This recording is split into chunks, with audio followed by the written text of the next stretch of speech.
Oh my days, hey man, welcome to the channel. Today I'm about to check out Deathbattle Esdeath versus Gray, Fairy Tail versus Akame GA Kill. Not many know, but one of my favorite animes is Akame GA Kill. I think she's my favorite female MC, or actually my favorite female character. And she's a part, and Esdeath, well, I'm talking about Akame, not Esdeath. Esdeath is a part of that verse, so that means I gotta pick Team Esdeath. I'm sure you're like, wait, man, Fairy Tail goes crazy. There's so many abilities. Oh, Asta is burning time. That, this, that. I'm like, okay, man, what? Oh my gosh, Asta burns time. I'm not. Maybe he's the one that froze time, and then Asta burns it, but Esdeath can also freeze time, and I don't know. Long story short, essentially, y'all are saying, bro, Fairy Tail is the obvious answer to pick. Fairy Tail, there's so much crazy things going on in Fairy Tail, and I'm like, I mean, yeah, that's true, but like, I like Akame ga Kill more, so it would make more sense for me to support Akame, even though, sure, he's gonna win, whatever, possibly. But then I don't know, even though I've heard much more crazier things in Fairy Tail than I have in Akame ga Kill, but then it's like, I still gotta back my girl, bro. I still gotta back her because what kind of like fake fan ish is that? Like just like in the previous video, Superman versus Goku. We all knew who was gonna. I hate saying that, but come on, Superman was gonna win, but I was still Team Goku till the very end. But yeah, man. With that said, let's hop into it and let us see why Esdeath should win. Why she, whatever why she should win and not get hold. Because if she does get hold, then it is confirmed that they're sexist.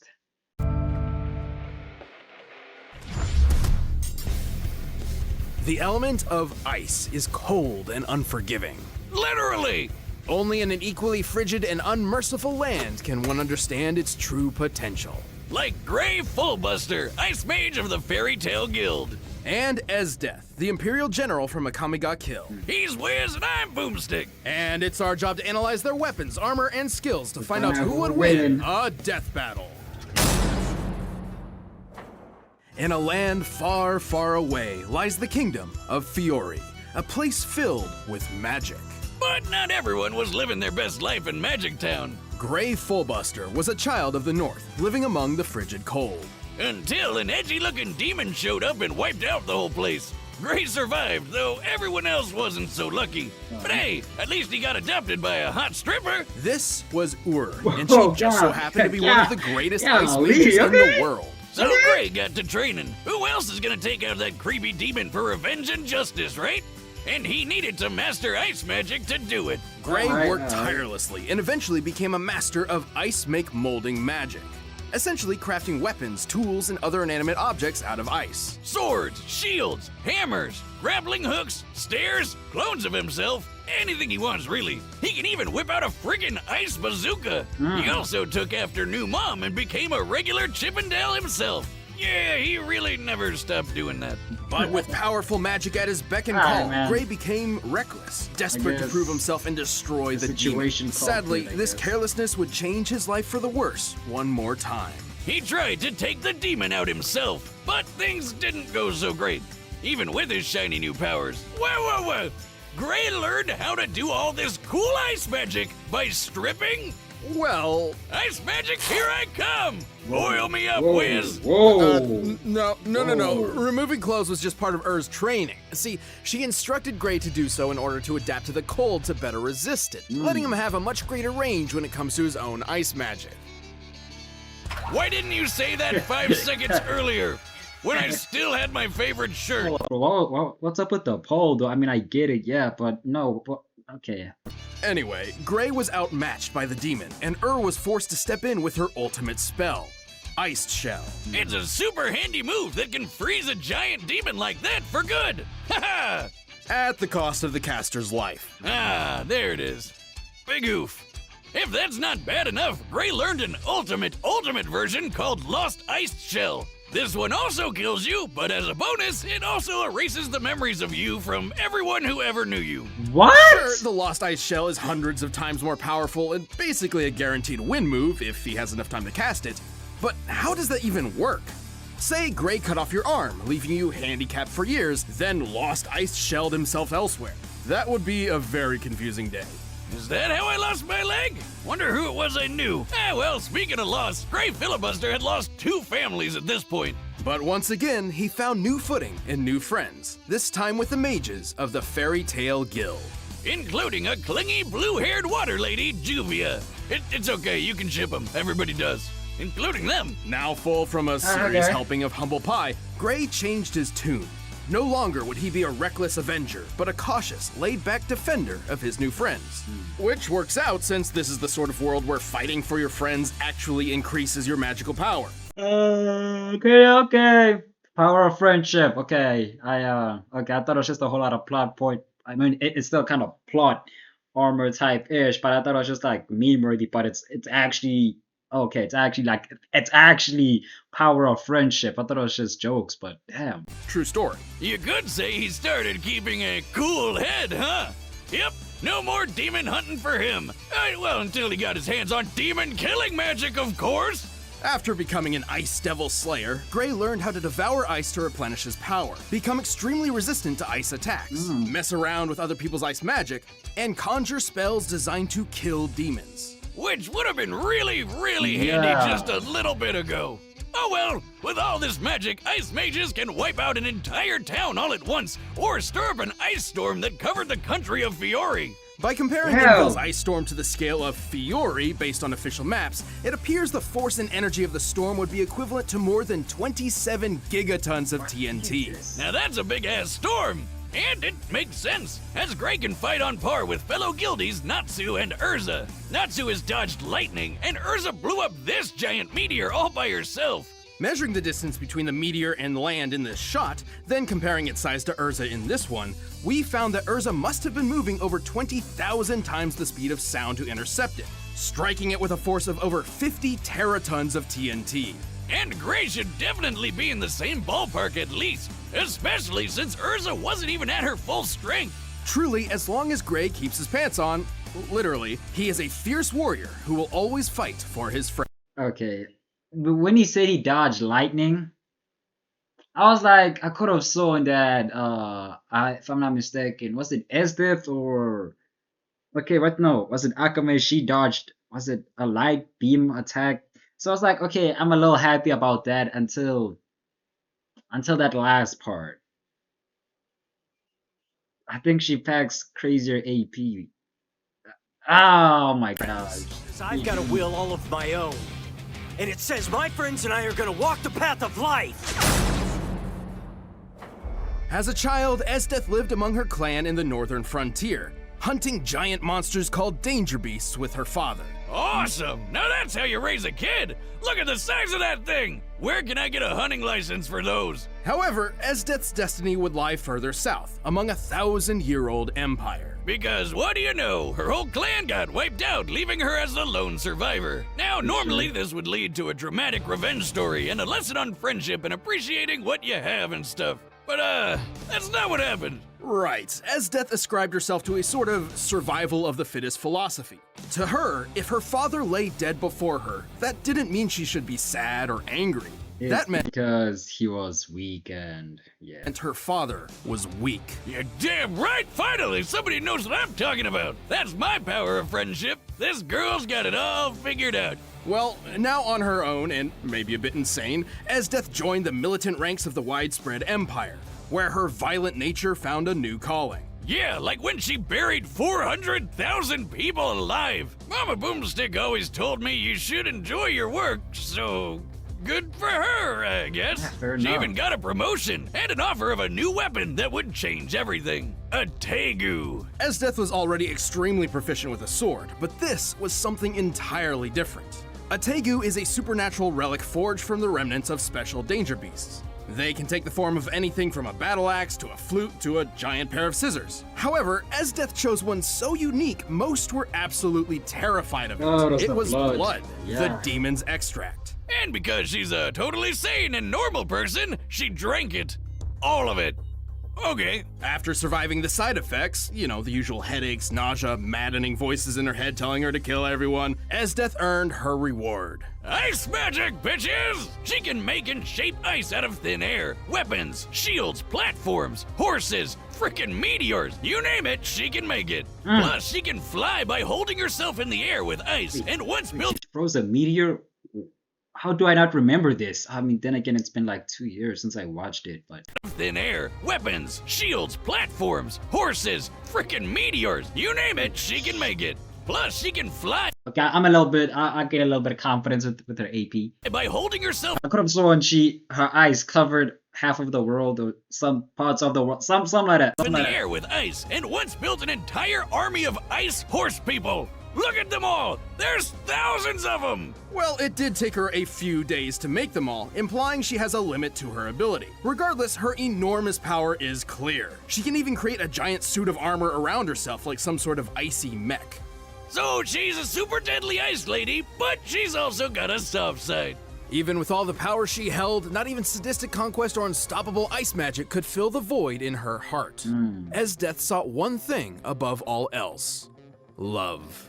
The Ice Queen needs some lovin'. I know just the man for That's the not job. ironic, isn't it? So does she, apparently. She made a list of the specific qualities in her ideal man, who turned out to be this guy, Tatsumi. What? Really? Oh, some dopey generic anime protagonist kid. Well, he literally is an anime protagonist. Oh, come on, he's like a 3 out of 10 and she's not even on the chart. She's way too good for him. Is she? Oh, right, she's crazy. Even better! Deranged sadism aside, there is one skill of hers which impresses above all Let me guess. The time freezing, time stop, yada else. yada. Mahoptima. Gesundheit. It's a time stop she can only use once per day. It freezes time, but like literally freezes it with cold. This makes no sense. Anyway, Esdeath got to work leading her new hunting group called the Jaegers and doing as many awesome things as she could to impress that Tatsumi The kid was a continent. bred. Once she froze an entire river with 0 effort. Imagine how many slushies you could make with that. That isn't even a fraction How is she equal to 1 million soldiers if she wiped out half of them in one move? That's of her true potential. After absorbing those tens of thousands of ice cavalry, Esdeath harnessed enough power to create an icy storm that spanned an entire continent. Comparing its size relative to the planet's diameter, producing a storm of this scale would require a kinetic energy over 280 petatons of TNT. Super we impressive. chilling. But remember, Oh, we it took her, chilling. quote, a few days to make that many ice people. Essentially stockpiling a lot more power than she would normally be capable of on any individual day. But Esdeath has tangled with the toughest rebels out there. Akame, who can dodge lightning, and dumb old Tatsumi, who was strong enough to outmuscle this absolute unit of a Tega called, Chico Taser. What's up with all these made-up German words? Shikoteza, or the Primus Imperator, was powerful enough to create a massive crater outside the imperial capital. To make a crater of this size, the blast must have equaled over 900 teratons of TNT.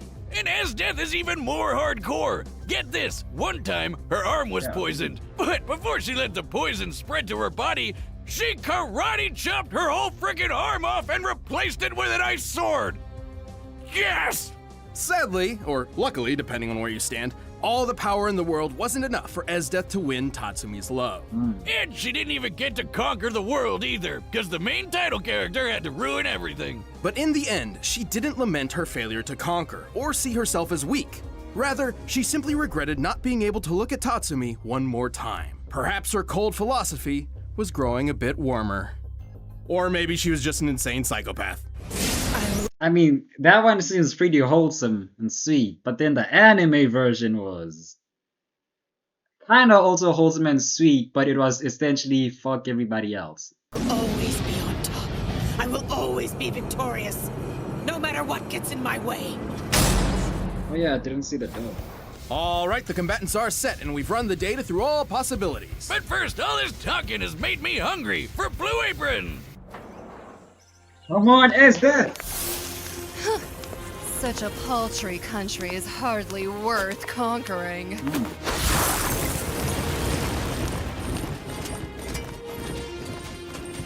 Hey! Take your troops and get out!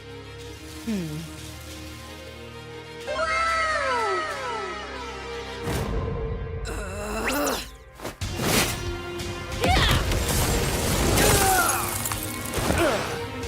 was that? Oh, just what I needed. Another crazy, blue-haired woman in my life.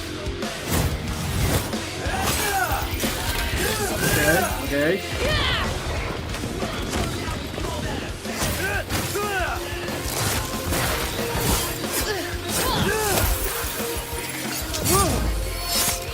Oh!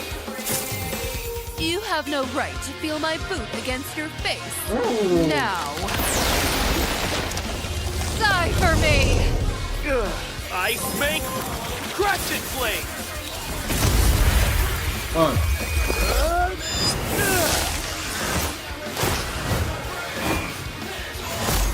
Take this.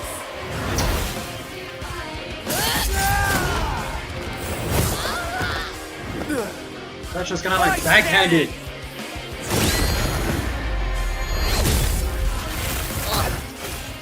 Very nice.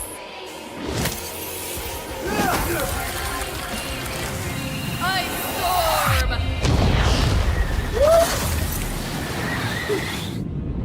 Let's go! Oh shit, he's gonna eat the ice, isn't he? He's gonna eat it, isn't he? Thanks for the meal. Ice fake, impact.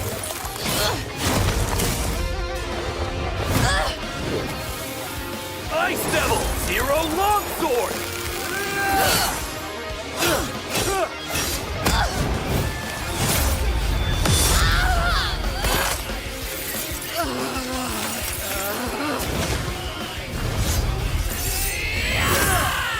She's too much. I have no choice. Everything in sight will be encased in ice.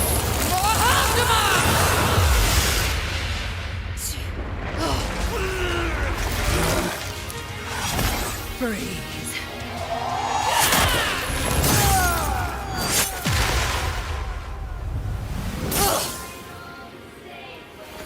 Congratulations and goodbye.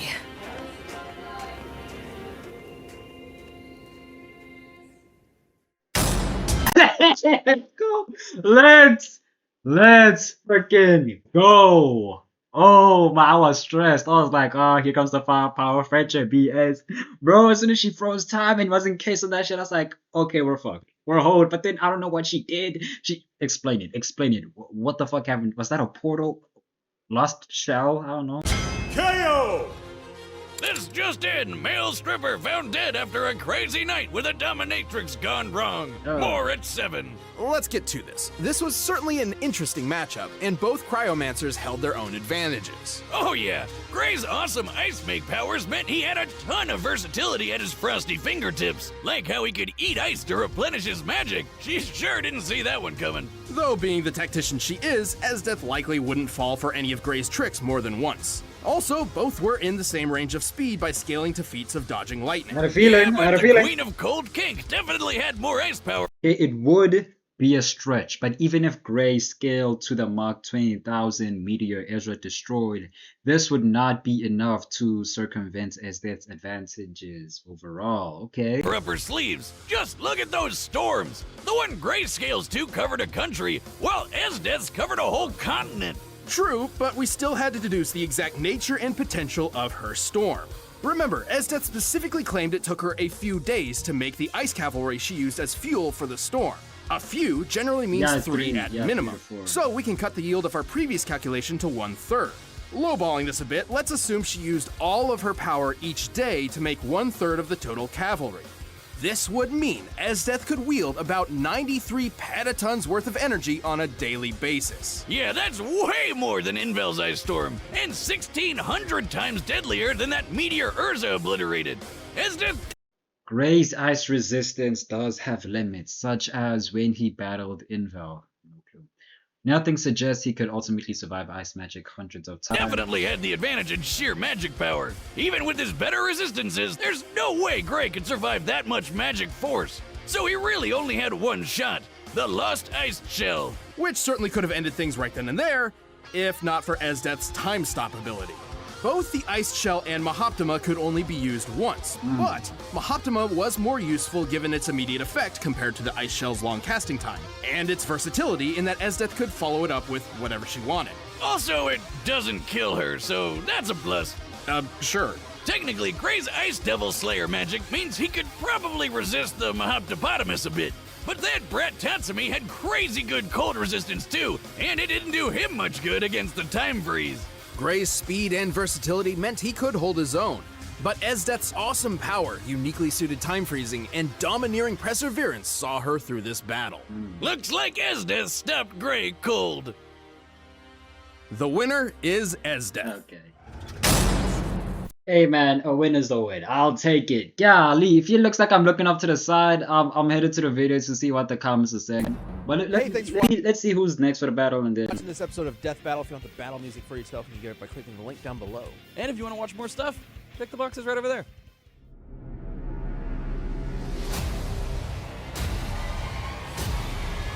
Oh shit, it's Mortal Kombat versus Pokemon guy. I forget. Goro versus golly, I don't watch Pokemon. Well, I used to watch Pokemon, but then I stopped. And then I used to play Mortal Kombat, and then I stopped. Who do I don't know. Thing is, I want to say Pokemon. I want to say Pokemon is gonna win. It's gotta be Pokemon, but then again, Mortal Kombat scaling goes crazy sometimes. Who do I like more? I don't like any of these people. Well, Goro, I didn't like him. He was a villain. I wasn't a fan of him. But this guy, he's like neutral. So I didn't hate him, but I didn't love him. He was just there. This is one of the very few battles that I do not know. Who am I locking in for? Okay, which do I support more?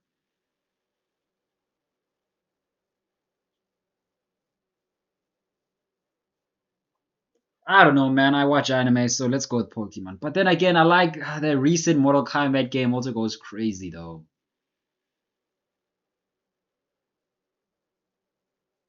But overall in my life, I mostly supported Pokemon than I supported Mortal Kombat. So with that said, I'm gonna go for Machamp since he's Pokemon.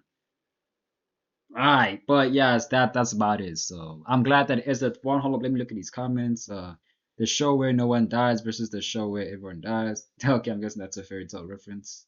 No, wait, that's actually a reference to both. Akame GA Kill, that's where both people died. Wow, okay.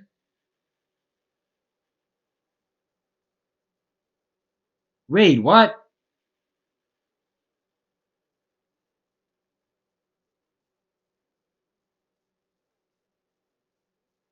Oh shit, okay, wow. I was actually genuinely stressed.